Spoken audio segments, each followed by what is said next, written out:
Well, so far this year, mining companies listed in Canada have raised over 3 billion Canadian dollars, accounting for 25% of the total capital raised on the TSX and the TSX Venture Exchange. That compares with 18% in the same period last year. Joining me now is John McKenzie, Chief Executive Officer of TMX Group. John, thanks a lot for joining us. This is a sector where the TMX Group tends to lead the pack around the world, raising money for mining companies. What has this year looked like so far? Well, you've got that right. We come off the strength of last year as well, where we did over 50% of the global mining deals were done on our two marketplaces, $10 billion in total raise in 2021. And just like in your intro comment, we've seen $3 billion already done this year. And that's despite some real headwinds in the marketplace for financing.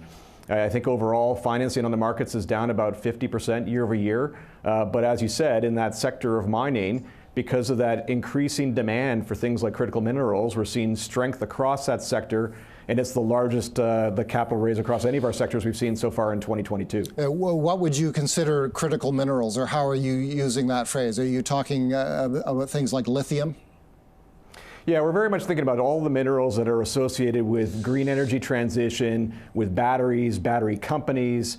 And we list about 1,100 plus companies in the mining sector today between our venture exchange and our senior market. As many of 300 of those are actually engaged in both the prospecting and development of critical minerals.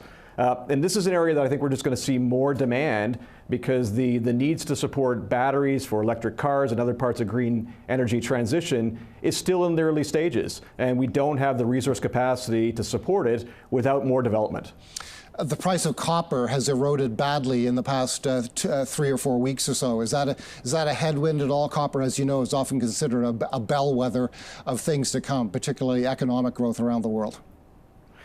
Yeah, I think that it's hard to gauge from the past what are the bellwethers of things to come, because there are actually so many different minerals that people are interested in and different demand points.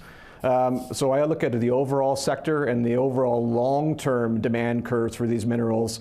And if we get out of the kind of day to day or week to week, those demand curves are going to be very strong.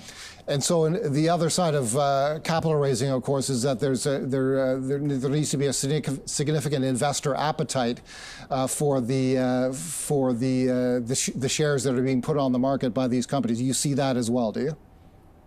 Yeah, I do. And you mentioned early on the amount of capital we've seen raising. That's actually just up to the end of May. We've seen another IPO last week with Ivanhoe Electric, another strong property with mining capability within the United States and investor demand for that. So while there are some companies that have pulled back from raising capital in the market, a lot of mining companies have actually continued to find success. And when you see successful deals done, other companies that are ready to go can follow those lead and attack the market. And why is Toronto the place, in your opinion? London is the other key global venue for raising this type of capital.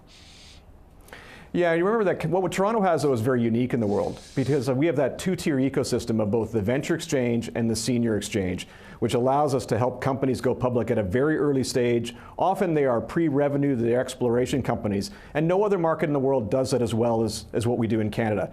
And it's not just the exchange rules themselves, it's the entire ecosystem that we've built in partnership with all the stakeholders, so the investors, the analysts, the legal and the regulatory community that can support these deals and these companies going forward. And that's why, as I said, in 2021, over 50% of the global deals got done on Canadian exchanges. And that doesn't mean they're just Canadian properties. These are actually Canadian-based companies that can have mining exposure all over the world. So it really is a global market that gets financed in Canada. The new government of Ontario is pledging, and pledges have been made on this in the past, to push forward development in the giant so-called Ring of Fire area of Northern Ontario. How much interest is there, do you think, among the companies that we're talking about here in that area and making some serious progress there?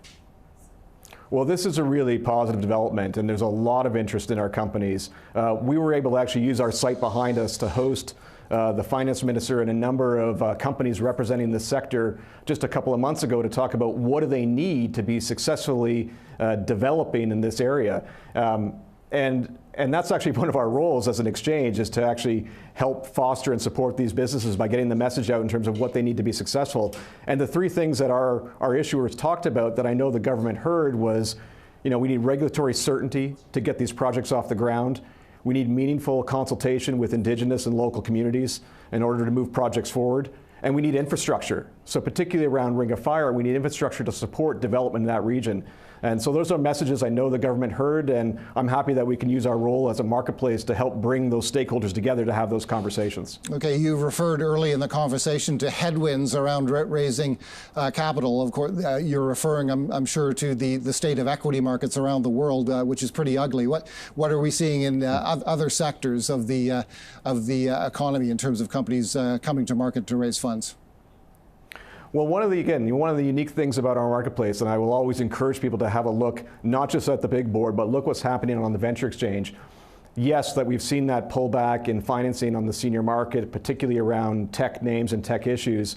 But in the junior market, where a lot of financing gets done in partnership with both private equity and public markets, we're actually seeing growth in the number of deals we're doing, particularly in capital pool companies and qualifying transactions. So small companies that are coming onto the market are still actually up year versus year. So I'd encourage investors and other stakeholders to have a look at what we're doing in the venture market, because it's a unique success around the world when there is a lot of turmoil in the senior markets. And lastly, what are we seeing in oil and gas? The commodity prices there remain very strong, and many of those companies were not too far away from another earnings season. They are expected to report a set of extremely strong results.